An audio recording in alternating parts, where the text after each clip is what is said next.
Bonjour et bienvenue à cet enseignement. Aujourd'hui, nous allons regarder le sujet, à savoir, est-ce que un chrétien peut perdre son salut? Autrement dit, est-ce que vraiment une fois sauvé, toujours sauvé? Ce sujet fait beaucoup de débats ces derniers jours. Et il est bien de savoir vraiment ce que la Bible dit par rapport à ça.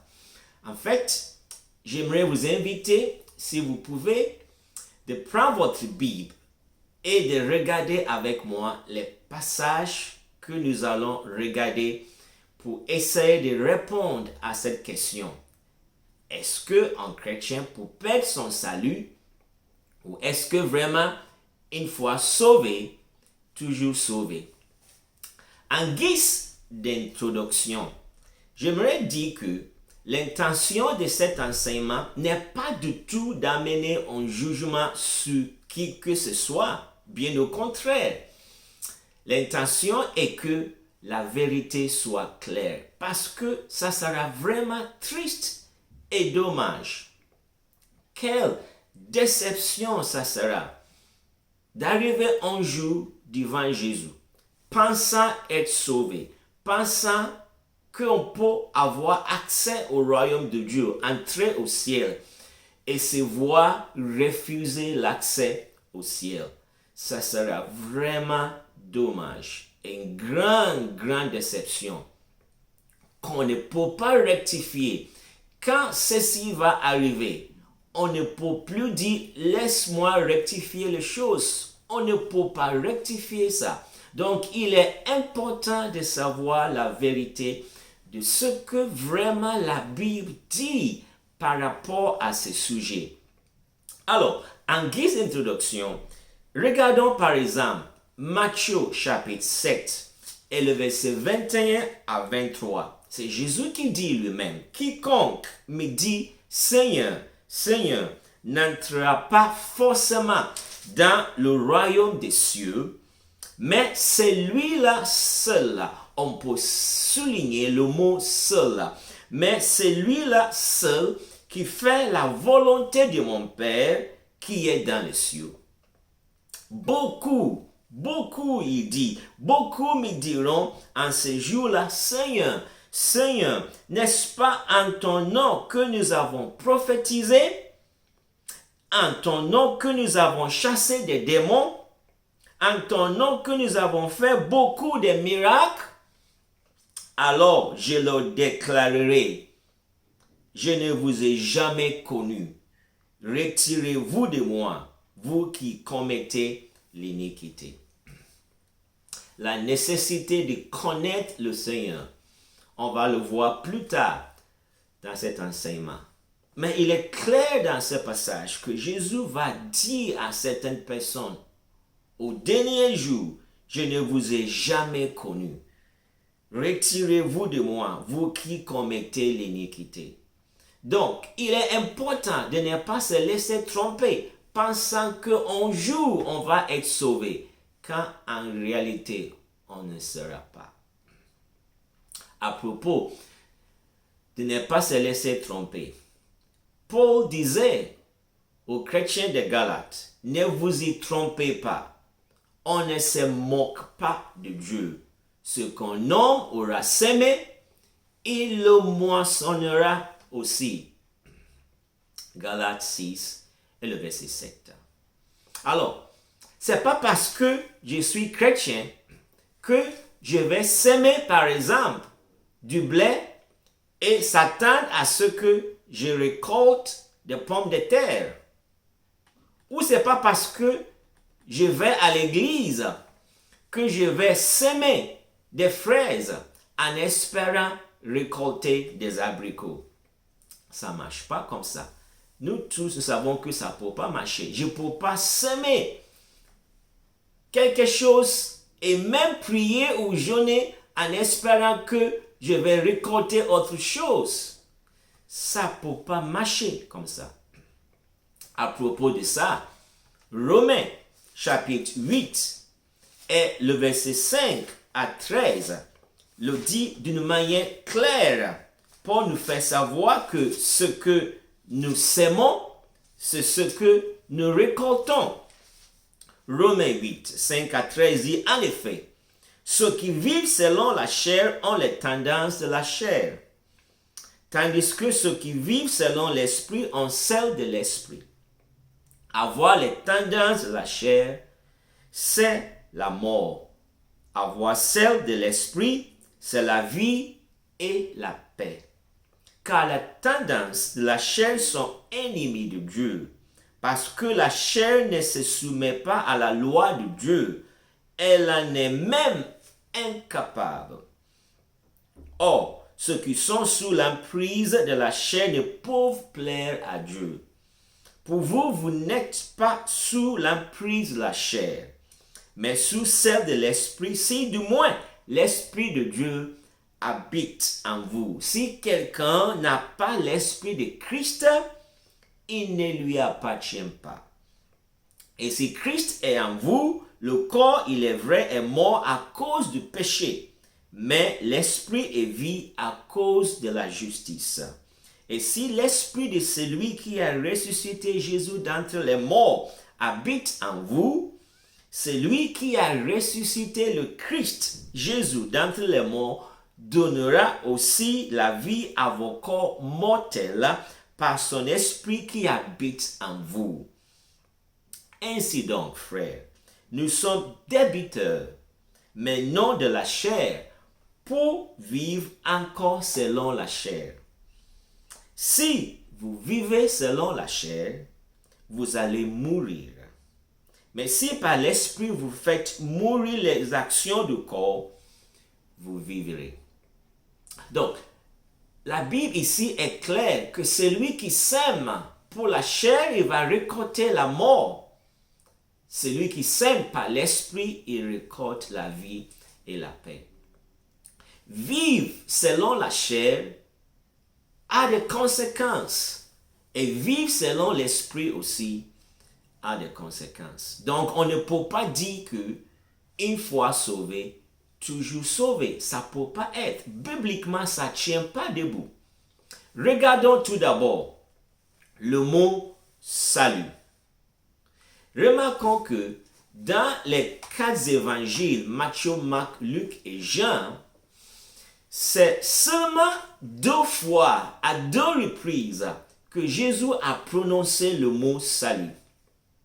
La première fois, c'était Jean 4, le verset 22, quand Jésus a rencontré cette femme samaritaine au bord d'un puits, près du village de Sychar. Pendant que Jésus parlait avec cette femme, il lui a dit, le salut vient des Juifs. Un jour, on va regarder de près ce que cela signifie. Mais pour aujourd'hui, retenons tout simplement que Jésus a prononcé pour la première fois le mot salut quand il parlait avec cette femme samaritaine. La deuxième fois, c'était chez un homme qui s'appelait Zachée. Chez Zachée, Jésus va lui dire ceci, que aujourd'hui, le salut est venu pour cette maison. Luc 19, 9. Alors, regardons de près cette femme samaritaine et cet homme Zachée. La Bible est vraiment merveilleuse. Donc, Jésus a prononcé 2 fois seulement, selon les Écritures, le mot salut. Une fois, c'était envers une femme. L'autre fois, c'était envers un homme. Donc, ceci s'applique aux femmes et aux hommes également. Certaines choses qui sont communes par rapport à la femme samaritaine et à cet homme, Zachée, est que tous les deux avaient une passé très lourde. Tous les deux, à cause de leur vie de passé, étaient rejetés et méprisés par la société. Cette femme samaritaine s'était mariée 5 fois. Et à l'époque, quand Jésus l'avait rencontrée, le monsieur avec qui elle vivait ensemble, elle ne s'était pas mariée avec. Dans un tel contexte, une telle femme serait méprisée et rejetée par la société. Zachée, de son côté, était un juif, mais qui était un collecteur d'impôts. Donc, il collectait d'impôts des Juifs pour donner aux Romains, les occupants. Dans notre contexte, en France par exemple, pendant la Seconde Guerre mondiale, Zachée pouvait être vu comme un collabo. Les collabos, c'était les gens qui ont collaboré avec les occupants pendant la Seconde Guerre mondiale. Et dans la société des Zachée, il était vu comme ça, comme un collabo, parce que il aidait les Romains à taxer les Juifs. Et non simplement cela, il est connu que les collecteurs d'impôts étaient corrompus. Donc, il était un homme mal vu dans la société. Rappelez-vous, quand Jésus est allé chez lui, les gens murmuraient et ils disaient, ah, il est allé se loger chez un pécheur. Donc, Zachée était vu dans sa société comme un pécheur. La femme samaritaine était vue dans sa société comme une pécheresse.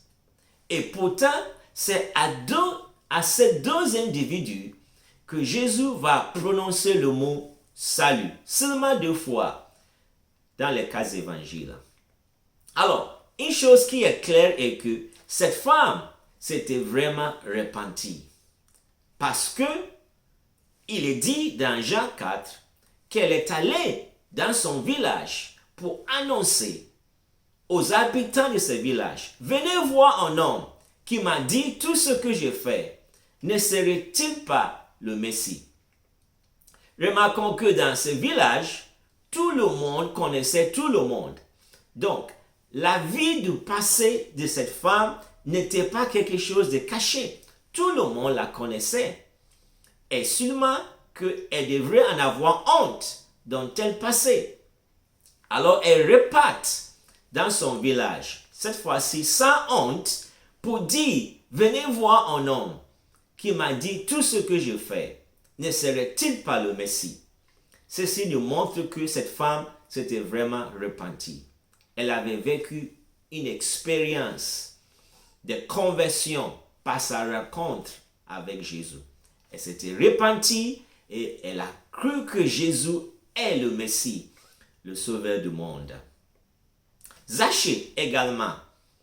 La Bible dit que Zachée s'est mis debout et il a dit qu'il va rembourser 4 fois les gens à qui il avait escroqué. Donc, Zachée aussi avait vécu une expérience de repentance et de foi en Jésus-Christ. Et exactement c'est ça ce que Paul nous dit. En fait, dans Actes 20, 21, Paul dit, en proclamant aux Juifs et aux Grecs la repentance envers Dieu et la foi en notre Seigneur Jésus. Donc le salut vient quand il y a la repentance envers Dieu et la foi en notre Seigneur Jésus-Christ. Je pense que quelquefois, nous sommes trop rapides, trop vite, trop pressés à prononcer le salut sur quelqu'un quand en réalité, cette personne est en chemin. Cette personne n'est pas loin du royaume de Dieu. Vous vous rappelez, dans Marc 12, 34, un scribe est allé poser une question à Jésus. Et dans la discussion avec Jésus, Jésus va lui dire que tu n'es pas loin du royaume de Dieu. Donc, il n'était pas encore dans le royaume, mais il n'était pas non plus loin. Parfois, nous rencontrons des gens qui ne sont pas loin du royaume de Dieu et nous pensons et nous concluons qu'ils sont déjà dedans dans le royaume. Non, certaines personnes sont tout simplement pas trop loin du royaume de Dieu. Et on doit les aider à entrer dans le royaume de Dieu proprement dit. Parce que Jésus dirait à Nicodème qu'à moins d'être né de nouveau, personne ne peut voir le royaume de Dieu. à moins d'être né d'eau et d'esprit, on ne peut pas entrer dans le royaume de Dieu. Donc, il est question d'une repentance. Il est question de la foi en Jésus pour pouvoir entrer et expérimenter le salut dans le royaume de Dieu. Regardons le mot sauver. Alors, si je disais à quelqu'un, Jésus m'a sauvé, la première chose qu'il peut me demander sera, il t'a sauvé de quoi? De quoi t'a-t-il sauvé? Alors, quand on dit que nous sommes sauvés, ou bien est-ce qu'une fois sauvés, toujours sauvés, la question, ça sera, de quoi suis-je sauvé? De quoi est-ce que Jésus m'a sauvé? Alors, dans Matthieu chapitre 1 et le verset 21, quand Dieu a envoyé l'ange auprès de Joseph, le père adoptif de Jésus, l'ange lui a dit, en parlant de Jésus, c'est lui qui sauvera son peuple de ses péchés. Donc, quand on dit que Jésus m'a sauvé, ce qu'on est en train de dire est qu'il m'a sauvé de mes péchés. Alors, Jésus lui-même avait dit dans ses enseignements, car le Fils de l'homme est venu pour sauver ce qui était perdu. Donc, Jésus est venu pour sauver ce qui était perdu. Matthieu 18, 11. Alors, nos péchés avaient fait que nous étions perdus par rapport au plan et au programme de Dieu pour nos vies. Nous étions perdus par rapport à la destination que Dieu avait planifiée pour nous. Et Jésus est venu pour nous sauver. C'est nos péchés qui faisaient que nous étions perdus. Alors pour nous sauver, il nous sauve de nos péchés. Et il nous met sur les rails, les pistes que nous devons courir jusqu'à la destination. Paul, dans 1 Timothée chapitre 1 et verset 15, il dit ceci, Jésus-Christ est venu dans le monde pour sauver les pécheurs. Donc Jésus vient sauver les pécheurs. En parlant de ce sujet que nous sommes en train de traiter aujourd'hui, je crois que le passage clé se trouve dans Jean chapitre 8 et le verset 34. Je vais le lire de la version Darby. Jean 8, 34, version Darby. Jésus leur répondit, en vérité, je vous le dis, quiconque pratique le péché est esclave du péché.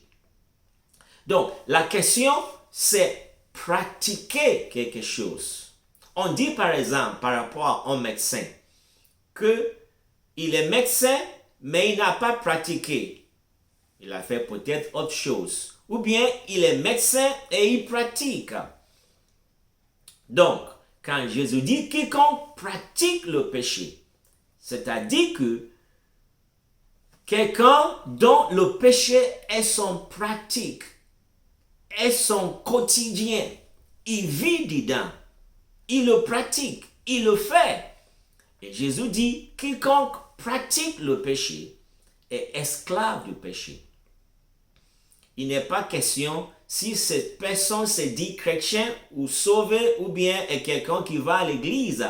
Ça ne change rien du tout. Si cette personne va à l'église ou bien cette personne c'est non chrétien ou se dit sauvé. Si quelqu'un pratique le péché, si le péché devient en pratique quotidienne, Jésus dit cette personne est esclave du péché. Dans Jean 8, 44, plus bas dans ce chapitre, Jésus nous fait comprendre que le maître du péché, c'est le diable. Alors, si quiconque pratique le péché est esclave du péché, selon Jésus lui-même, et si le maître du péché est le diable, ça veut dire que quiconque pratique le péché est esclave du diable. Alors, pour que nous puissions dire nous sommes sauvés ou délivrés, nous devons être sauvés ou délivrés de la pratique du péché. Je ne peux pas continuer à pratiquer le péché et à dire que je suis sauvé ou j'ai le salut. Par exemple, dans 1 Jean chapitre 3, verset 5 à 10, Jean le dit d'une manière claire et nette que si je pratique le péché, je ne peux pas prétendre être sauvé. 1 Jean chapitre 3, verset 5. Or, vous le savez, lui le Seigneur est apparu pour ôter les péchés. Il est apparu pour ôter les péchés. Et il n'y a pas de péché en lui. Quiconque demeure en lui ne pêche pas.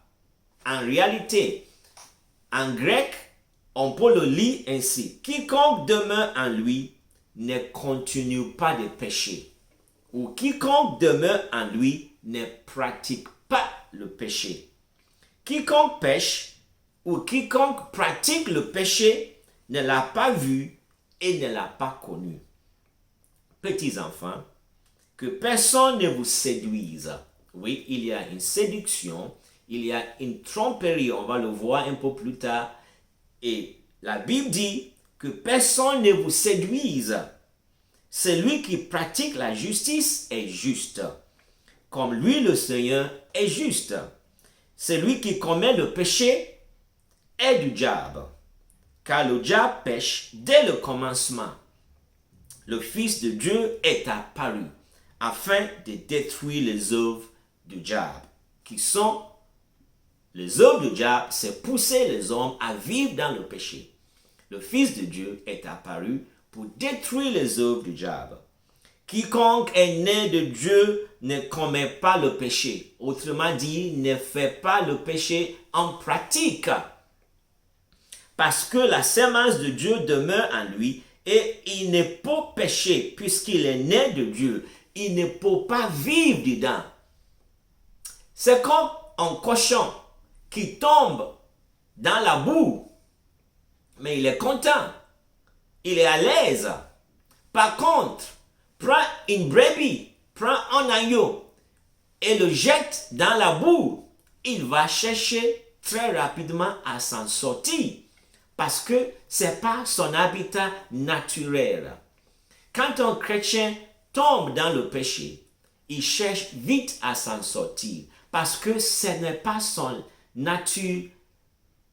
habitat naturel. Par contre, un cochon, un pousseau dans la boue, il est à l'aise parce que c'est son habitat naturel. Verset 10. C'est par là que se manifestent les enfants de Dieu et les enfants du diable. Quiconque ne pratique pas la justice n'est pas de Dieu, non plus que celui qui n'aime pas son frère. Donc, il est clair ici, Jean le dit, qu'on ne peut pas prétendre être chrétien, être sauvé et vivre et pratiquer le péché.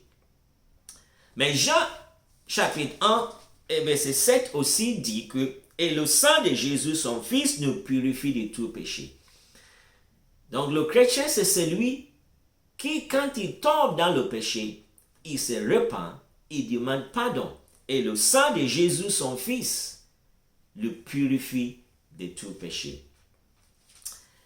C'est pour cela que Jésus dirait dans Jean chapitre 8 et verset 32, il dit, c'est pourquoi Jésus dit donc, vous connaîtrez la vérité et la vérité vous rendra libre. C'est la connaissance de la vérité qui nous rend libres. Alors, prenons par exemple, si on veut se débarrasser des rats dans une maison, dans un immeuble par exemple, il faut d'abord se débarrasser des poubelles qui pourrissent et qui les attirent. Si on se débarrasse des rats, mais on laisse les poubelles, les choses pourries encore dans l'immeuble, ces rats risquent de revenir encore. De la même façon, les démons sont attirés par les péchés. Les démons se nourrissent des péchés, que ce soit des péchés dans nos pensées, sur nos lèvres ou par nos actes. Les démons se nourrissent des péchés de l'homme. Et les péchés attirent les démons. Les péchés attirent les mouches. À l'époque, on disait de Satan, on l'appelait Belzébul. Et Belzébul, en traduction, c'est le chef des mouches. Les démons sont comme des mouches. Les poubelles, les choses pourries attirent les mouches. De la même façon, les poubelles, les choses pourries attirent les rats. Et si on veut s'en débarrasser des rats ou des mouches, on doit s'en débarrasser des poubelles et des choses qui sont pourries. Et nous, si nous voulons nous en débarrasser de l'ennemi, nous devons nous en débarrasser de péchés qui les attirent. On ne peut pas se dire chrétien et continuer à vivre dans le péché. Ça sera de la tromperie. On se trompe soi-même. On ne peut pas tromper Dieu. Paul a dit, on ne peut pas tromper Dieu. On peut tromper quelqu'un d'autre et on peut se tromper soi-même. Alors, Paul nous met en garde sur le fait de se tromper. Par exemple, dans 1 Corinthiens chapitre 6, verset 9 à 11, Paul dit ceci, « Ne savez-vous pas que les injustes n'hériteront pas du royaume de Dieu? Ne vous y trompez pas. Ni ceux qui vivent dans l'immoralité sexuelle, ni les idolâtres, ni les adultères, ni les travestis, ni les homosexuels, ni les voleurs, ni les hommes toujours désireux de posséder plus, ni les ivrognes, ni les calomniateurs, ni les exploiteurs n'hériteront du royaume de Dieu. Et c'est là ce que vous étiez, certains d'entre vous.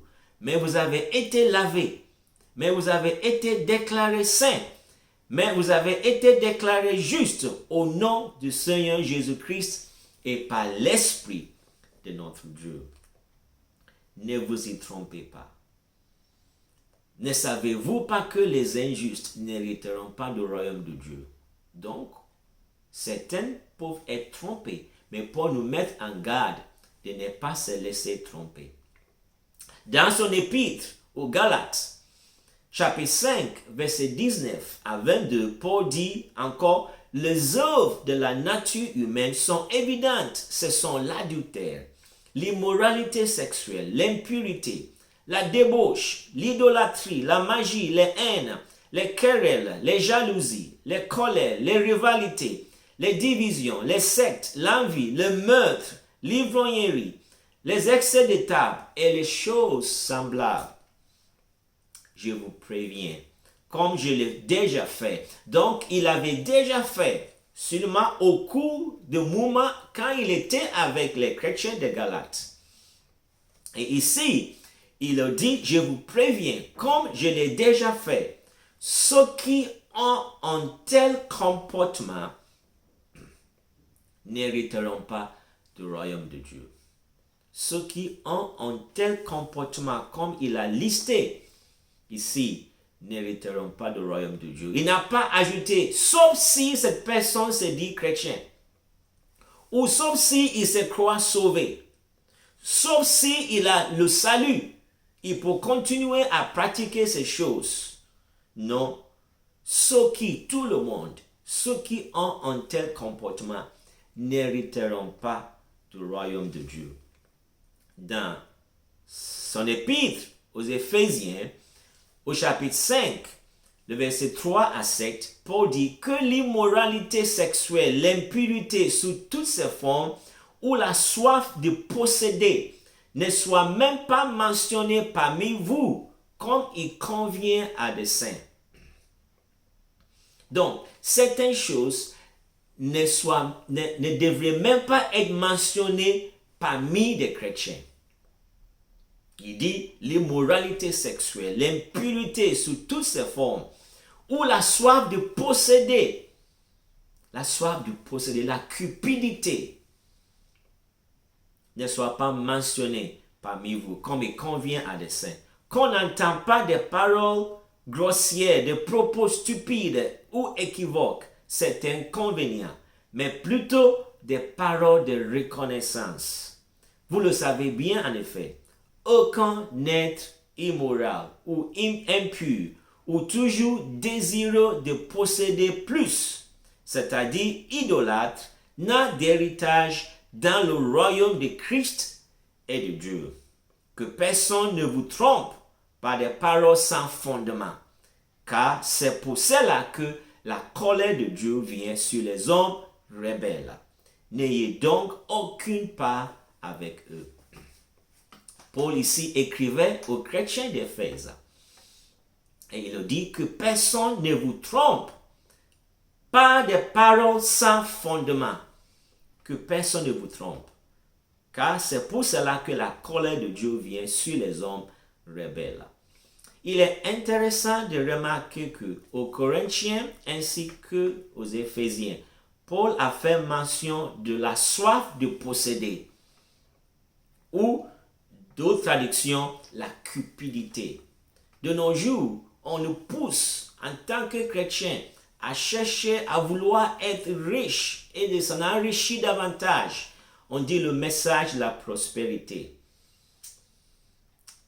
Et la Bible dit ici que la soif de posséder, la cupidité, ceux qui pratiquent de telles choses n'hériteront pas du royaume de Dieu.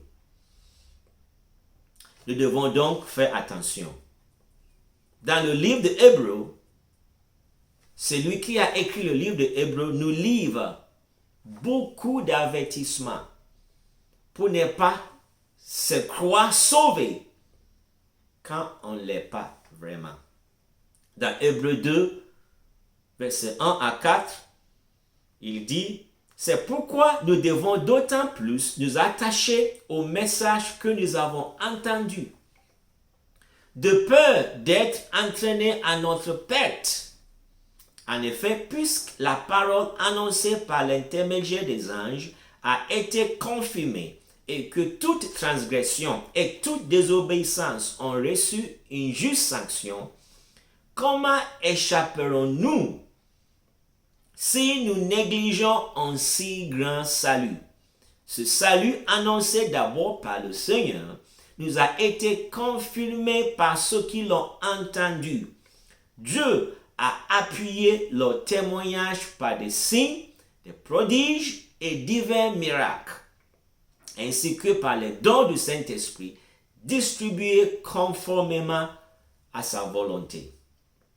Donc la Bible est claire que si la parole annoncée par l'intermédiaire des anges a été confirmée et que toute transgression et toute désobéissance ont reçu une juste sanction, parlant donc des gens de l'Ancien Testament, maintenant il dit: comment échapperons-nous si nous négligeons un si grand salut?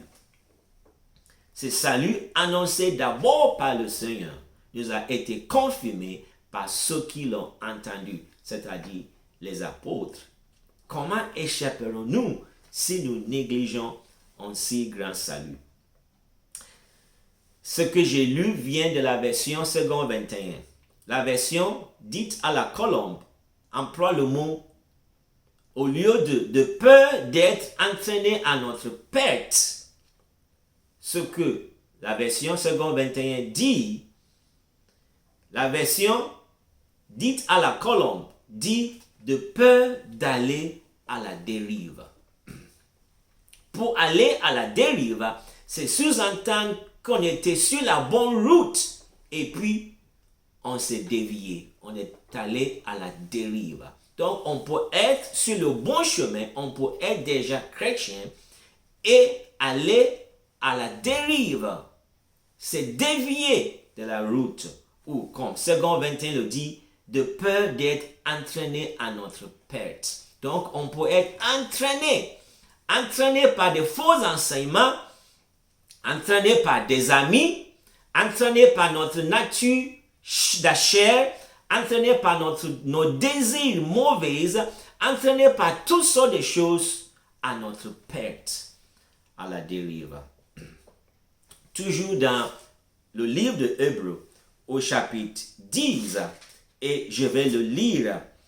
Hébreux 10, verset 26 à 31, la Bible dit ceci: car si nous péchons volontairement, après avoir reçu la connaissance de la vérité. Donc, si nous péchons volontairement, après avoir reçu la connaissance de la vérité, il ne reste plus de sacrifice pour les péchés.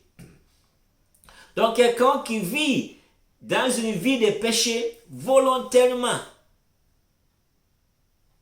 même après avoir reçu la connaissance de la vérité, la Bible dit, il ne reste plus de sacrifice pour les péchés, mais une attente terrifiante du jugement et l'ardeur de feu prêt à dévorer les rebelles. Si quelqu'un a violé la loi de Moïse, il est mis à mort sans pitié, sur la déposition de 2 ou 3 témoins. Combien pire, ne pensez-vous pas, sera le châtiment mérité par celui qui aura foulé aux pieds le Fils de Dieu, tenu pour profane le sang de l'alliance par lequel il avait été sanctifié. Donc, ce n'est pas un non-croyant qui foule le sang de l'alliance. Ce n'est pas un non-croyant. C'est quelqu'un, il est dit, qui avait été sanctifié par le sang.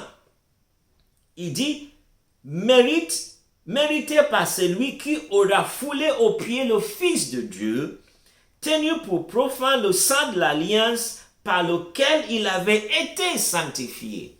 Donc ici, on parle de quelqu'un qui avait été sanctifié par le sang de l'alliance, le sang de Jésus-Christ, mais qui maintenant se tourne pour fouler aux pieds le Fils de Dieu par son comportement et par ses paroles, et qui aura outragé l'esprit de la grâce. Car nous connaissons celui qui a dit, à moi la vengeance, c'est moi qui rétribuerai, et encore le Seigneur jugera son peuple. Le Seigneur jugera son peuple.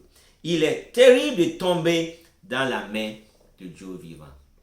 Donc, il est clair dans ce passage, on ne peut pas être sanctifié par le sang de l'alliance, le sang de Jésus, et vivre n'importe comment. Ça sera plutôt fouler aux pieds le Fils de Dieu. Toujours dans chapitre 10 de Hébreux, versets 37 à 39, il est dit, car encore un peu de temps, bien peu, et celui qui doit venir viendra, il ne tardera pas. Et mon juste vivra par la foi. Mais s'il se retire, mon âme ne prend pas plaisir en lui. Quant à nous, nous ne sommes pas de ceux qui se retirent pour se perdre, mais de ceux qui croient pour sauver leur âme. Nous ne sommes pas de ceux qui se retirent pour se perdre. Donc, ceux qui se retirent, quand on commence la vie chrétienne, si on se retire pour se perdre. Nous devons croire, continuer à croire pour sauver notre âme. En fait, Jean 3, 16, que nous aimons beaucoup citer, car Dieu a tant aimé le monde qu'il a donné son Fils unique, afin que quiconque croit en lui ne périsse pas, mais qu'il ait la vie éternelle. En réalité, en grec, c'est ceci. Quiconque croit et continue de croire en lui. Donc, ce n'est pas parce que j'ai cru hier que je suis sauvé pour l'éternité. Je dois continuer à croire, car Dieu a tant aimé le monde qu'il a donné son Fils unique, afin que quiconque croit et continue de croire en lui ne périsse pas, mais qu'il ait la vie éternelle. Toujours dans Hébreux, au chapitre 12 et le verset 25, il est dit, prenez garde. Donc, celui qui a écrit le livre de Hébreux nous met en garde. Prenez garde, il dit, ne repoussez pas celui qui vous parle, car si ceux qui repoussaient celui qui sur la terre les avertissait n'ont pas échappé au châtiment. À bien plus forte raison, ne pourrons-nous y échapper nous-mêmes si nous nous détournons de celui qui, des cieux, nous a avertis. Donc, si quelqu'un était chrétien et il se détourne de la foi chrétienne, la Bible ne lui assure pas le salut. La Bible ne lui assure pas le fait qu'il sera sauvé. On sera sauvé si nous continuons à croire en Jésus tous les jours qu'on se lève. Chaque jour qu'on se lève, nous mettons notre foi, notre confiance, notre espoir en Jésus-Christ. Aujourd'hui, je crois en Jésus. Demain, je continue de croire en Jésus. Après-demain, je continuerai de croire en Jésus. Tous les jours, je mets ma foi, ma confiance, mon espoir, mon espérance en Jésus-Christ. Si je me détourne, si je dévie, si je quitte le chemin qui est Jésus-Christ, je ne peux pas prétendre être sauvé. La vie chrétienne est comme une course. On commence et on doit arriver au bout pour être sauvé, pour recevoir notre récompense. Je ne peux pas commencer une course, s'arrêter en cours de chemin ou quitter la piste en cours de chemin et m'attendre à être vu comme quelqu'un qui a terminé la course. Non, j'ai abandonné. Donc, si quelqu'un abandonne la foi chrétienne, il ne peut pas espérer être sauvé. On doit continuer sur cette course jusqu'au bout, jusqu'à la fin. Rappelons-nous que 600 000 hommes, sans compter les femmes et les enfants, ont quitté l'Égypte pour la terre promise, selon Exode 12, 37 et 38. Et pourtant, dans 1 Corinthiens chapitre 10, Paul nous met en garde. Il dit que ce qui leur est arrivé nous sert comme un exemple. 600 000 hommes ont quitté l'Égypte pour Israël, mais la plupart tombaient morts dans le désert.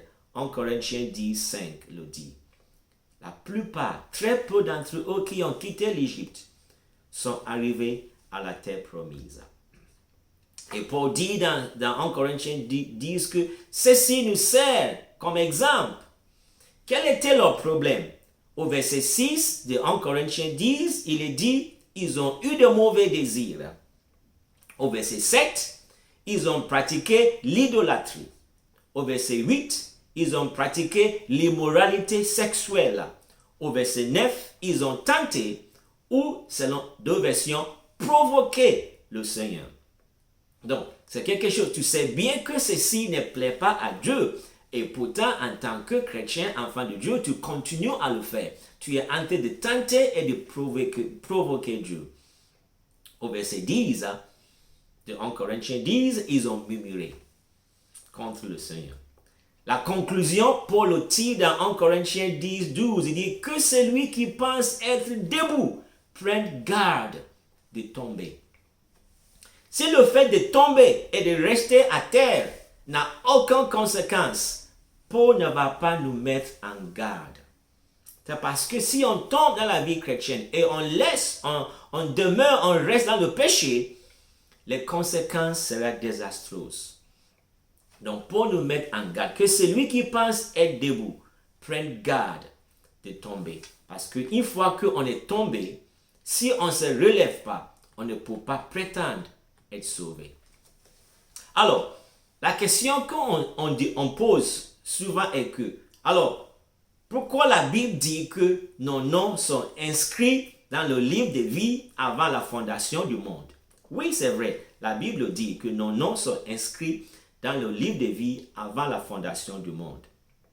Mais, notons ceci, que avant de venir sur ce passage, que dans Matthieu, au chapitre 22, Jésus a raconté la parabole de quelqu'un qui était invité à une noce, mais qui est entré à la fête des noces sans avoir un habit de noces.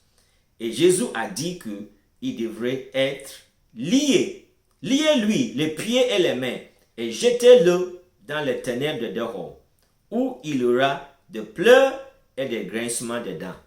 Matthieu 22, 13. Et puis il ajoute, car il y a beaucoup d'appelés, mais peu d'élus. Donc, beaucoup sont appelés. Et c'est ceux qui vont répondre positivement à cet appel-là qui vont entrer dans le royaume de Dieu. Le fait d'être appelé ne nous assure pas d'entrer dans le royaume de Dieu.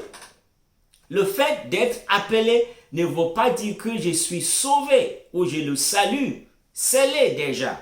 Non, je dois répondre et vivre en conséquence de cet appel-là. Cet homme n'avait pas pris soin de porter un habit. Il savait qu'il allait à une noce.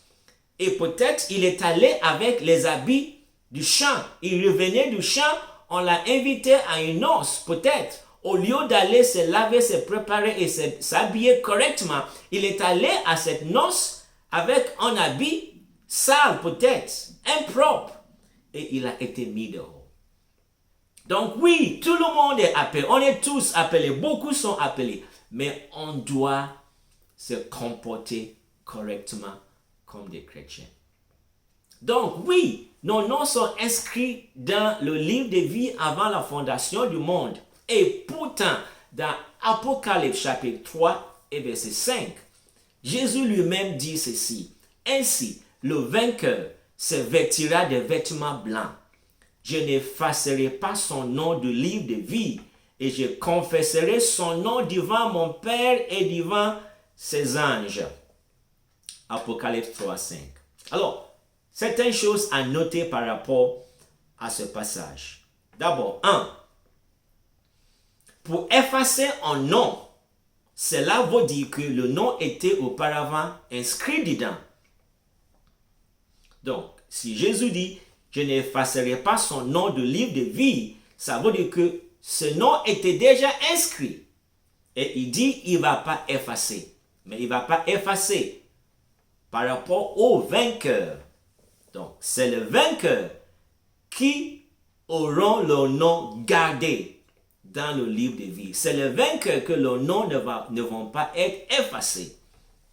Alors, si Jésus dit, je n'effacerai pas son nom du livre de vie, ça veut dire qu'il est possible d'avoir son nom effacé du livre de vie.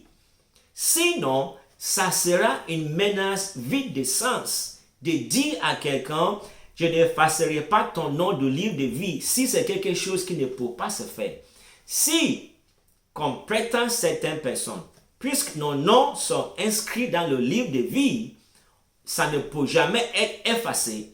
Ça sera une phrase vide de sens de dire, je n'effacerai pas son nom du livre de vie.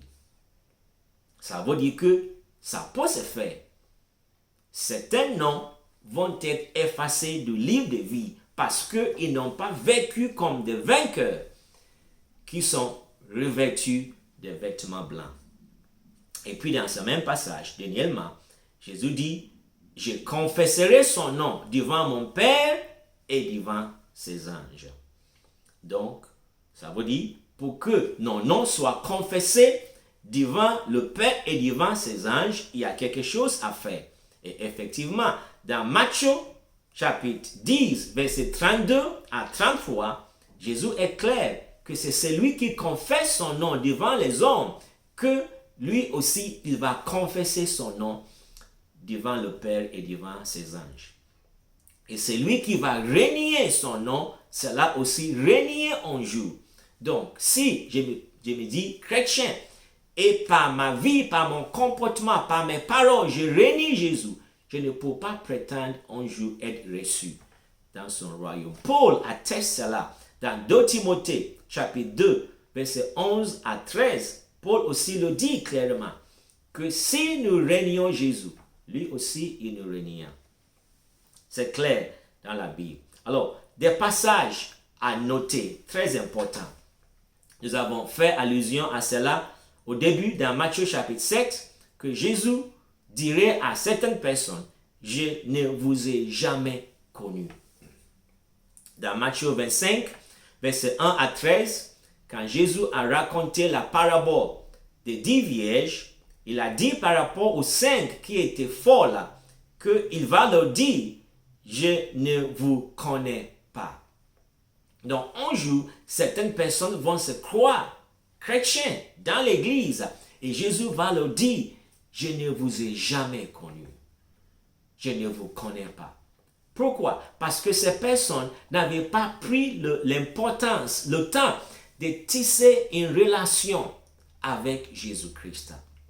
Dans Jean 17, et le verset 3, Jésus dit que la vie éternelle, c'est qu'ils te connaissent, toi le seul vrai Dieu, et celui que tu as envoyé, Jésus-Christ. Cette connaissance ne se limite pas à une connaissance intellectuelle. C'est plutôt une connaissance où on a une vie d'intimité avec Jésus, où on connaît Jésus au travers d'une relation personnelle avec lui. Sinon, il dira, je ne vous connais pas. Et c'est la réalité. On peut avoir la connaissance sur quelqu'un sans le connaître.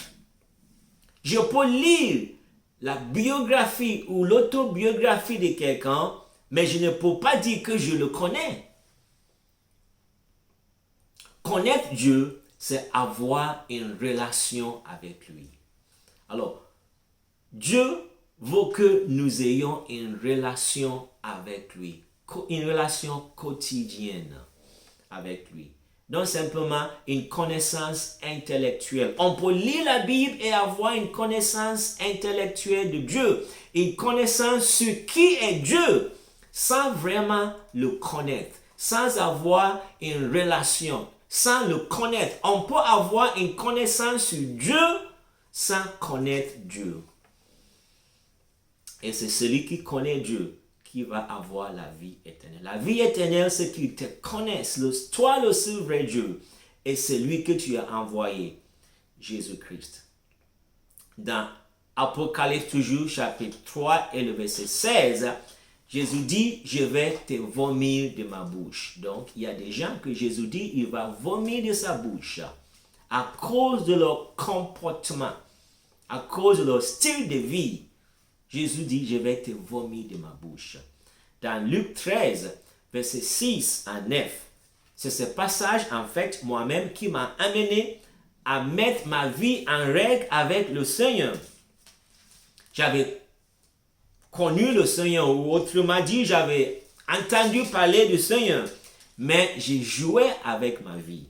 Je retardais, je repoussais de donner ma vie véritablement à Jésus-Christ. Jusqu'à ce que je lise Luc chapitre 13, verset 6 à 9. Et ça m'a percuté. Et j'ai cédé, j'ai donné, j'ai remis ma vie entièrement, 100% dans la main de Jésus-Christ. Luc 13, 6, il dit aussi cette parabole. Un homme avait un figuier planté dans sa vigne. Il vint y chercher du fruit et n'en trouva pas. Alors il dit au vigneron, voilà 3 ans que je viens chercher du fruit à ce figuier et je n'en trouve pas. Coupe-le. Pourquoi occupe-t-il la terre inutilement? Le vigneron lui répondit, maître, laisse-le encore cette année. D'ici là, je creuserai tout autour et je mettrai du fumier. Peut-être à l'avenir produira-t-il du fruit, sinon tu le couperas. Donc Jésus investit dans nos vies. Et il s'attend à ce que nous portons du fruit. Et sinon, il dit, coupe-le, pourquoi occupe-t-il la terre inutilement? Jude nous met en garde dans son épître, Jude 4, Jude au verset 4. Jude, c'est juste un seul chapitre, bien sûr.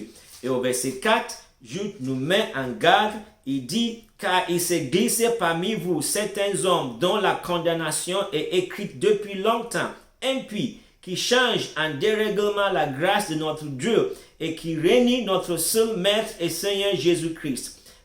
À vous qui connaissez tout cela, une fois pour toutes, je veux vous rappeler Je veux vous rappeler, dit Jude, que le Seigneur, après avoir sauvé le peuple d'Israël du pays d'Égypte, a fait ensuite périr les incrédules.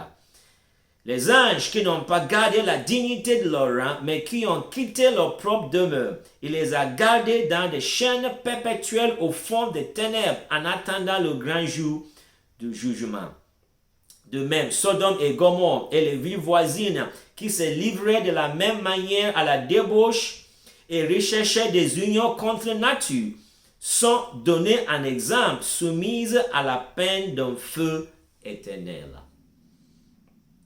Après avoir sauvé le peuple d'Israël du pays d'Égypte, a fait ensuite périr les incrédules. Donc, on peut prétendre être sauvé aujourd'hui. Si on ne marche pas correctement, on ne peut pas s'attendre un jour à entrer dans le royaume de Dieu. Dans Matthieu 10, 22 et Matthieu 24, 13, Jésus nous dit, il nous faut persévérer jusqu'à la fin. On ne doit pas s'arrêter en cours de chemin par rapport à la vie chrétienne.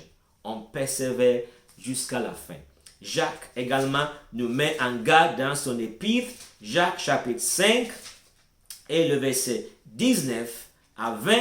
Il est dit, mes frères, si quelqu'un parmi vous s'est égaré loin de la vérité, si quelqu'un parmi vous s'est égaré loin de la vérité, donc on peut s'égarer loin de la vérité, et qu'un autre l'y ramène, sachez que celui qui ramène un pécheur de la voie où il s'était égaré sauvera une âme de la mort et couvrira une multitude de péchés.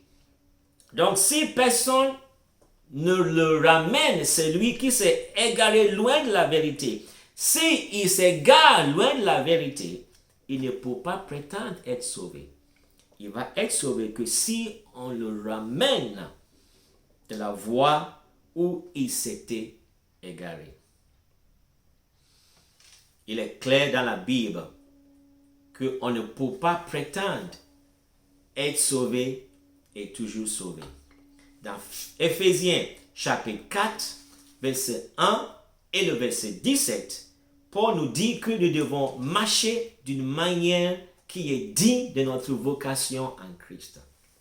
Alors, si la Bible nous demande de marcher d'une manière qui est digne de notre vocation en Christ, la question à se poser, et si on ne marche pas d'une manière qui est digne de Christ, quelles seraient les conséquences? Dans Hébreux chapitre 6 et le verset 12, il dit d'imiter ceux qui par la foi et l'attente patiente reçoivent l'héritage promis. Donc, l'héritage est promis pour ceux qui, par la foi et l'attente patiente, attendent cela. Alors, pourquoi nous a-t-il élus avant la fondation du monde? Parce que dans Éphésiens 1, 4, il est dit, dans son amour, il nous a élus avant la fondation du monde pour que nous soyons saints et sans défaut. Donc, nous avons été élus avant la fondation du monde pour que nous soyons saints et sans défaut. L'objectif, le but de pourquoi nous avons été élus avant la fondation du monde. Nous devons poursuivre cet objectif d'être saints et sans défaut. Dans Romains 8, 28, il est dit, il nous a prédestinés à être semblables à l'image de son Fils. Il nous a prédestinés à être semblables à l'image de son Fils. Donc, Dieu fait une œuvre dans nos vies, une œuvre de nous amener à être semblables à l'image de son Fils. Nous devons poursuivre cet objectif d'être de plus en plus transformés, changés, amenés à l'image du Fils de Dieu. Dans Éphésiens 1, 11 à 12, il dit « afin que nous servions à célébrer sa gloire ». Dans plusieurs passages, dans la Bible, Éphésiens 5, 27, 2 Pierre 3, 14 à 15, Apocalypse 22, 12 à 15, nous voyons que Jésus vient chercher une église sans tache ni ride. Une église sans tache ni ride. Si je fais partie de l'église, je dois poursuivre cet objectif. Je dois chercher à mener une vie qui plaise à Dieu. Une vie que Dieu approuve. Une vie que Dieu lui-même prend plaisir. Alors, une question qui se pose quelquefois, c'est par rapport à 1 Corinthiens, chapitre 3, et le verset 11 à 15, qui dit car personne ne peut poser un autre fondement que celui qui a été posé, savoir Jésus-Christ. Or, si quelqu'un bâtit sur ce fondement avec de l'or, de l'argent, des pierres précieuses, du bois, du foin, du chaume, l'œuvre de chacun sera manifestée, car le jour la fera connaître, parce qu'elle se révélera dans le feu, et le feu éprouvera de quelle nature est l'œuvre de chacun. Si l'œuvre bâtie par quelqu'un sur le fondement subsiste, il recevra une récompense. Si l'œuvre de quelqu'un est consumée, il en subira la perte. Pour lui, il sera sauvé, mais comme au travers du feu. Certaines personnes utilisent ce passage pour dire que oui, un chrétien qui vit une vie déréglée, une vie qui n'est pas conforme à la Bible, il va être sauvé, mais au travers du feu. Non, là, on applique mal ce passage. Ce passage parle de l'œuvre que quelqu'un a fait, le ministère ou le travail que nous faisons pour le Seigneur, ce que nous faisons pour le Seigneur. Si ce que je fais pour le Seigneur, je le fais avec de l'or, de l'argent ou des pierres précieuses, un jour, quand ça sera testé au feu, ces choses vont plutôt briller davantage. L'or brille quand ça passe par le feu. Donc, si ce que je fais pour le Seigneur, je le fais correctement, je le fais avec les bonnes motivations, des motivations correctes pour la gloire du Seigneur, un jour, quand ça sera testé au feu, ça va sortir comme de l'or. Mais si ce que je fais pour le Seigneur est simplement motivé par mon ego, motivé par la chair, les désirs humains, la cupidité, juste le fait de posséder de plus, si c'est ça qui me motive, je suis en train de bâtir avec, la Bible dit, du bois, du foin et du chaume. Et quand ces choses vont être éprouvées par le feu, quand ils vont passer par le feu, il est dit qu'ils vont être consumés. Donc, certaines personnes, ils mènent un ministère, ils servent le Seigneur, mais ils ne le servent pas avec de bonnes motivations. Un jour, tout ce qu'ils ont fait va être consumé. Ils vont être sauvés eux-mêmes parce qu'ils n'ont pas vécu dans le péché. C'est leur motivation, leur intention de servir Dieu qui n'était pas correcte. Tout ce qu'ils ont fait vont être consumés par le feu. Eux-mêmes seront sauvés comme au travers du feu parce que leur vie, ils ont marché avec le Seigneur. Mais leur œuvre, ce qu'ils ont fait, va être consumé. Donc, ce passage ne s'applique pas au salut, ça s'applique à notre récompense, la récompense qu'on va recevoir par notre service au Seigneur. Clairement, la Bible montre que si je me dis chrétien, je dois marcher d'une manière qui est digne d'un chrétien. Rappelons-nous que le mot chrétien était premièrement utilisé à Antioche. Quand les disciples de Jésus ont manifesté le caractère de Jésus, par leur vie, les gens voyaient Jésus au travers eux et ils les ont surnommés chrétiens. Chrétien veut dire tout simplement petit Christ. Et si je me nomme chrétien, si je porte le nom chrétien, je dois me comporter comme un petit Christ. Ma vie doit être à l'image de Christ. Grandir, croître, transformer de plus en plus chaque jour, je suis en train d'être transformé à l'image de Christ. Si vous n'avez pas encore connu Jésus, je vous invite vraiment à le faire. Mais si vous l'avez fait, mais que votre vie est un pied dans le monde, un pied en Christ, je vous invite à vous placer 2 pieds en Jésus, lui donnant votre vie totalement, entièrement et complètement, et lui soumettre votre vie pour lui obéir, le servir, le suivre, pour devenir un véritable disciple de Jésus. Ce sont les disciples qui sont appelés des chrétiens. Que le Seigneur vous bénisse et que vous soyez un jour comptés parmi ceux qui vont hériter le royaume de Dieu, ceux qui vont être sauvés à cause du sang de l'agneau. Que le Seigneur vous bénisse au nom de Jésus-Christ.